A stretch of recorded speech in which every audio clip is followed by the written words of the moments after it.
कधीच नाही चुकणार तुमचे फेवरेट टीव्ही शोज झी5 सोबत, तेही एकदम फ्री।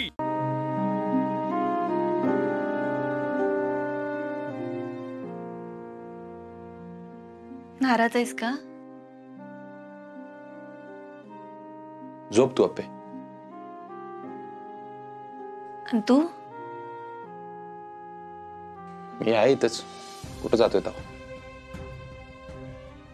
तू पण इथे झोपणार आहेस ना? अप्पे इथून पुढे मी बाहेरच झोपत जाईल।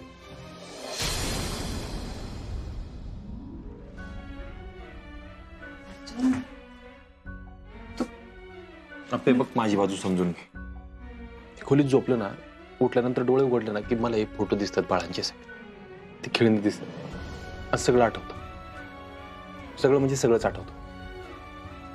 आपण बघितलेली स्वप्न आठवतात, बाळाशी गप्पा मारलेल्या आठवतात, आपण एकमेकांशी मारलेल्या गप्पा आठवतात, तू पाण्यात पाय बुडवून बसणं, दिलेल्या औषधं, सगळं सगळं आठवतं मला। हे सेल्फी,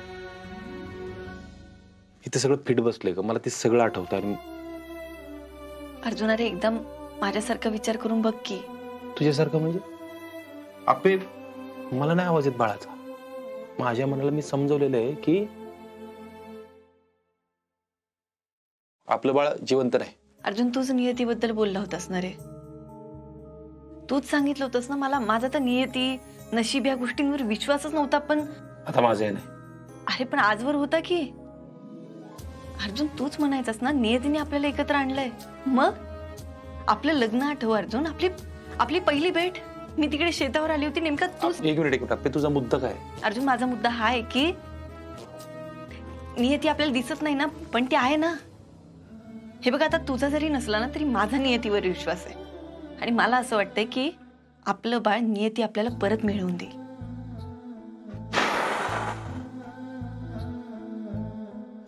ठीक आहे, तू म्हणतेस ना तसं।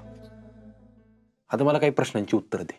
हा, तू म्हणतेस ना आपलं बाळ जिवंत आहे, मग त्या दिवशी शेतात आपल्या घरच्या सगळ्यांनी मिळून जे ते बाळ कोणाचं होतं? बर, आपलं बाळ गेलं कुठं? हॉस्पिटलमधून। आणि तू म्हणतेस त्या पद्धतीने विचार करायचं झालं तर काय की आपलं जिवंत बाळ कुणीतरी उचलून नेलं आणि मेलेलं बाळ आणून ठेवलं, असंच ना? चूक का बरोबर? मला नाही माहिती काय झालं असेल। अप्पे बघ, मी पोलीस आहे, ह्या अशा बाजूने विचार करणं, अशा बाजूने प्रश्न विचारणं हा माझ्या कामाचा भाग आहे। आणि आता मी जे काय सांगतोय त्याला दुसरं काय स्पष्टीकरण आहे का तुझ्याकडं? दुसऱ्या बाजूने, तुझ्या बाजूने काय आहे का? असं झालं असेल तर मग आपलं बाळ खरंच जिवंत? अप्पे कसं शक्य आहे? अगं तुझी डिलिव्हरी झाल्यानंतर लयच लय अर्ध्या पाऊण तासात मी पोहोचतो दवाखान्यात, बरोबर का नाही? तोपर्यंत घरचे होते बाहेर, तू होतीस तिथं। काय कसं काय बाळ गेलं कुठं?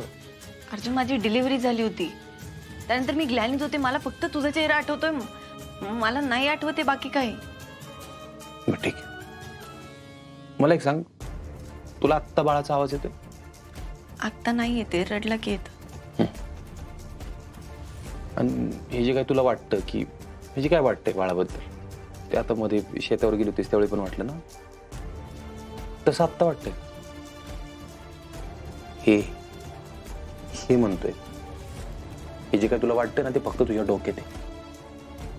खरं तर रुपाली वहिनींना जे झाले ना तसंच तुला झालंय, फक्त तू मान्य करायला तयार नाहीस।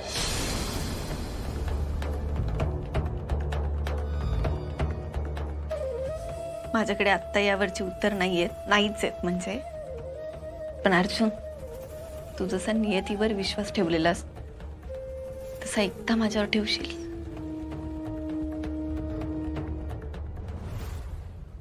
अप्पे, नियतीवर विश्वास ठेवणं ही माझ्या आयुष्यातली सगळ्यात मोठी चूक होती। ज्या ज्या गोष्टी नियतीमुळे घडल्यात असं आपल्याला वाटतं ना, त्या प्रत्येक गोष्टीला माझ्याकडे कारण आहे। त्या दिवशी तू पुस्तकं घेऊन शेतात आली होतीस, त्याच वेळी मी त्या झाडावर होतो, त्याला पण कारण आहे। आरूची विठ्ठी अडकली होती, मी ती काढायला गेलो होतो आणि त्यावेळी तुम्हाला दिसलीस। आपलं लग्न झालं कारण आपलं एकमेकांवर प्रेम होतं, खूप मनापासून, खूप जीवापाड।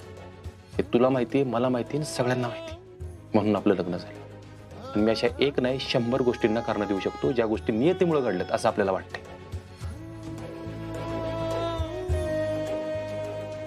हे बघ अप्पे, तू झोप शांत, बघ, तुला काय वाटतंय ते कळतंय मला, पण आपलं बाळ गेलंय हे तू मान्य करायला पाहिजेस लवकरात लवकर.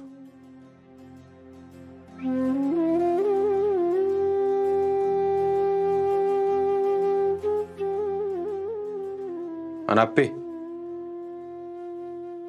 माझा खरंच विश्वास नाही नियतीवर. आणि आत्ताच माझा खूप जास्त आहे.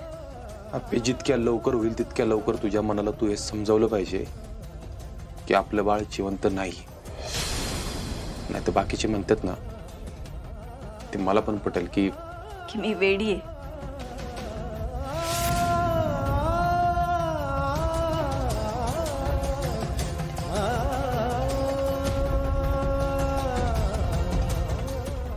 नियती, तू बघतेस ना कसं.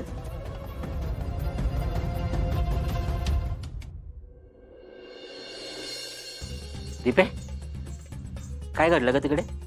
झालं का नीट काम? हा झालं, पण काय मला कस तरी होतंय हो. ती बिचारी तिच्या लेकरासाठी येड्यागत फिरत होती सगळीकडं.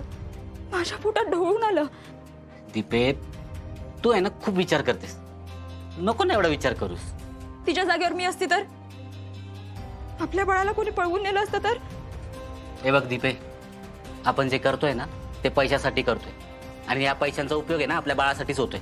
हे जरा आहे ना फिट करून ठेवा डोक्यात. हो, पण ती बिचारी आई तिच्या पोटच्या गोळ्यासाठी धडमडत होती. मला नाही बघवलं ते. तू ना लय विचार करते हा दीपे. ही कलेक्टर बाई आहे ना लग्नाच्या मंडपातून पळून गेली होती. हे संकल्प साहेब आहेत ना, त्यांच्याशी लग्न ठरलं होतं. होय काय? होय काय काय? अगं म्हणून तर असा वागतोय तो. मी सगळी माहिती काढली आहे. हा असा वेड्यासारखा का वागतोय? यामुळंच. पण बरंच झालं. तो कोण लग्न करणार आहे अशा माणसासोबत? लय विचार करू नकोस. आपल्याला जे पैसे मिळतात ना त्यातूनच आपल्या पोरीचं भविष्य घडवणार आहे आपण. हे जरा नीट लक्षात ठेव. हा? अहो, त्या पैशाला तळतळाट लागला असेल त्याच्या आईचा. आणि अशा पैशाने कोणाचं कसं चांगलं होणार आहे हो? मग काय करतेस? देतेस नेऊ? हा? तसं नाही हो. मग कसं? हे बघ दीपे, आपल्याला जो पैसा देतोय ना तो चांगला, आणि आपल्याला बाळ दिले ते आपण सांभाळतोय की व्यवस्थित. आपल्या पोरीसारखं सांभाळतोय. हे बघ, पैसे असेल तर सगळं काही चांगलं होतं. या पैशासाठी कधीतरी असं काहीतरी करायची वेळ येईल ती वाटलं नव्हतं. असलं म्हणजे काय चुकीचं करत नाही आपण. आपल्याला बाळ दिले ते आपण व्यवस्थित सांभाळतोय, आणि ते कोणाचं कशासाठी दिलंय याच्याशी आपलं काही देणं घेणं नाही. समजलं तुला? समजलं. आलो जाऊन बाहेर.